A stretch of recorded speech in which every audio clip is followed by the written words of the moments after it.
അസ്സലാമു അലൈക്കും വറഹ്മത്തുള്ളാഹി വബറകാതുഹു. നമ്മുടെ ജീവിതത്തിൽ പലരും വലിയ ധീരതയായി കൊണ്ടു നടക്കുന്ന ഒന്നാണ് ദേഷ്യപ്പെടുക എന്നുള്ളത്, അല്ലേ? നിങ്ങളൊന്ന് ആലോചിച്ച് നോക്കി, ഈ ദേഷ്യപ്പെടുക എന്നുള്ളത് വലിയ ധീരതയൊന്നുമല്ല. നമുക്ക് കുറേ തെറ്റിദ്ധാരണ ഉണ്ട്. നമ്മളാണ് ദേഷ്യപ്പെട്ട എല്ലാവരും കൊണ്ട് വിറച്ച് നിലംപതിക്കുന്നൊക്കെ ഒരു തെറ്റിദ്ധാരണ പലരുടെയും മനസ്സിലുണ്ട്. ഇല്ല, ഒരാളും നമ്മൾ പേടിക്കാൻ പോണില്ല. മറിച്ച് അവിടെ എന്താ ഉണ്ടാവുക വെച്ചിട്ടാ, കുറേ മനുഷ്യന്മാരെ വെറുപ്പാണ് ഉണ്ടാവുക. നമ്മളെ കാണുമ്പോൾ അവനിങ്ങനെ മാറി നടക്കുന്നത് നമ്മളെ പേടിച്ചിട്ടല്ല, മറിച്ച് നമ്മളെ വെറുപ്പ് കാരണമാണ്. എന്തേ കാരണം?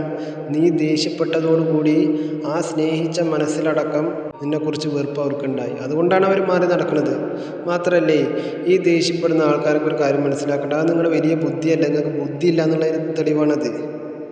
അതേപോലെ തന്നെ നമ്മുടെ മനസ്സ് അത്രമാത്രം ദുർബലമാണ് എന്നുള്ളതിൻ്റെ തെളിവാണ് ഈ ദേഷ്യപ്പെടുക എന്നുള്ളത്. നമ്മളൊരു കാര്യം മനസ്സിലാക്കേണ്ടത്, ദേഷ്യപ്പെടലല്ല ശക്തൻ, ദേഷ്യപ്പെടലല്ല വലിയ യോഗ്യത. ദേഷ്യം വരുമ്പോൾ സ്വന്തം മനസ്സിനെ നമുക്ക് വിവേകത്തോടു കൂടി നിയന്ത്രിച്ച് നിർത്താൻ സാധിക്കുന്നുണ്ടെങ്കിൽ അപ്പോഴാണ് നീ യഥാർത്ഥ രൂപത്തിൽ ശക്തനാവുക. നബി സല്ലല്ലാഹു അലൈഹി വസല്ലം എന്നെ പറഞ്ഞില്ലേ, ലൈസ ശദീദു ബിസുർഅതി ഇന്നമ ശദീദു അല്ലദീ യംലികു നഫ്സഹു ഇൻദൽ ഗളബ്. അല്ലാഹു റസൂൽ പറയുന്നുണ്ട്, നിങ്ങളിൽ ഏറ്റവും വലിയ ശക്തൻ ആരാന്നറിയോ? ഗുസ്തിയിൽ ജയിക്കുന്നവനല്ല ശക്തൻ, മറിച്ച് ദേഷ്യം വരുമ്പോൾ സ്വന്തം മനസ്സിനെ നിയന്ത്രിച്ച് പിടിക്കാൻ ആർക്കാണോ സാധിക്കുന്നത് അവനാണ് ശക്തൻ എന്നുള്ളതാ. ഇത് നിങ്ങളുടെ ജീവിതത്തിൽ നിങ്ങളൊന്ന് പാലിച്ചു നോക്കി നോക്കാം. മാതാപിതാക്കളോടുള്ള സംസാരത്തിലാണെങ്കിലും അവർ ചിലപ്പോൾ നമ്മൾ പലതരത്തിലുള്ള വേദനിപ്പിക്കുന്ന വർത്തമാനം പറഞ്ഞു എന്ന് വിചാരിക്കും. അതേപോലെ തന്നെ കുടുംബക്കാരും പലതരത്തിലുള്ള വേദനിപ്പിക്കുന്ന സംസാരങ്ങൾ നമ്മുടെ നേരെ സംസാരിക്കും. അതേപോലെ തന്നെ ഭാര്യ ഭർത്താക്കന്മാരായി ജീവിക്കുമ്പോൾ ചിലപ്പോൾ ഭാര്യൻ്റെ ഭാഗത്തു നിന്നോ ഭർത്താവിൻ്റെ ഭാഗത്തു നിന്നൊക്കെ ഇത്തരത്തിൽ നമ്മളെ വേദനിപ്പിക്കുന്ന സംസാരം ഉണ്ടായാൽ തന്നെ നമ്മളൊന്നും അവിടെ മിണ്ടാതിരുന്ന് നോക്കി നോക്കാം. ആ ബന്ധം ഇന്നല്ലേ നാളെ നന്നാവും. എന്നാൽ നേരെ മറിച്ച് നമ്മളവിടെ ദേഷ്യപ്പെട്ട് കഴിഞ്ഞാണ്ടല്ലോ, നമ്മളെ കുറച്ച് വല്ലാത്ത വാക്കുകളുണ്ടാകും. ആ വാക്കൊരിക്കലും കേട്ടവൻ്റെ മനസ്സിൽ നിന്ന് പോകില്ല. പിന്നീട് ചിലപ്പോൾ ആ ബന്ധം തന്നെ മുറിയും. നിങ്ങൾ പല വാർത്തകളും കേട്ടില്ല, ഭാര്യ ഭർത്താക്കന്മാരൊക്കെ പിരിഞ്ഞ വാർത്തകൾ നമ്മൾ കേട്ടില്ല. എന്തേ കാരണം?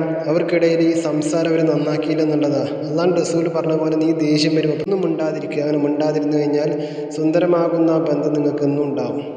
എന്നാൽ നമ്മുടെ എവിടേക്കെയോ എന്തൊക്കെയോ ഒരു വർത്തമാനം കാരണം ഉണ്ടല്ലോ, പിന്നീട് ചിലപ്പോൾ ആ ബന്ധം തന്നെ പൊറിഞ്ഞു പോകും. ഉമർ ബിൻ ഖത്താബ് റളിയല്ലാഹു അൻഹു പറയുന്നുണ്ടേ, ദേഷ്യത്തിൻ്റെ തുടക്കം ഒരു ഭ്രാന്താണെന്ന്, എന്നാൽ അതിൻ്റെ ഒടുക്കം ഖേദമാണെന്ന്. അപ്പോൾ അതുകൊണ്ട് നമ്മൾ മനസ്സിലാക്കുക, അല്ലാഹു റസൂൽ പറഞ്ഞ പോലെ നമ്മൾ ശക്തി തെളിയിക്കേണ്ടത് നമ്മുടെ മൗനത്തിലൂടെ ആയിരിക്കണം. ഓക്കെ, നമുക്ക് ദേഷ്യം വരുമ്പോൾ മിണ്ടാണ്ട് ഒരു ഭാഗത്തിരിക്കുക. ആ ദേഷ്യം എന്ന് പറയുന്നത് 5 മിനിറ്റ് കൊണ്ട് കഴിയും. അപ്പോൾ അതുകൊണ്ട് ഈ കാര്യങ്ങൾ ചിന്തിക്കുക. അല്ലാഹു റസൂൽ പറഞ്ഞ പോലെ കോപം വരുമ്പോൾ മനസ്സിനെ പിടിച്ചു നിർത്താൻ ആർക്കാണോ സാധിക്കുന്നത് അവനാണ് ശക്തൻ എന്നുള്ള ബോധം നമുക്കുണ്ടാവണം. അല്ലാഹു റസൂലിനെ അനുസരിച്ച് ജീവിക്കണം. അതേ നമുക്ക് വിജയം തരുള്ളൂ. അല്ലാഹു സുബ്ഹാനഹു വ തആല സന്തോഷവും സമാധാനവും നമ്മുടെ ജീവിതത്തിൽ പ്രാധാന്യം നൽകുമാറാകട്ടെ.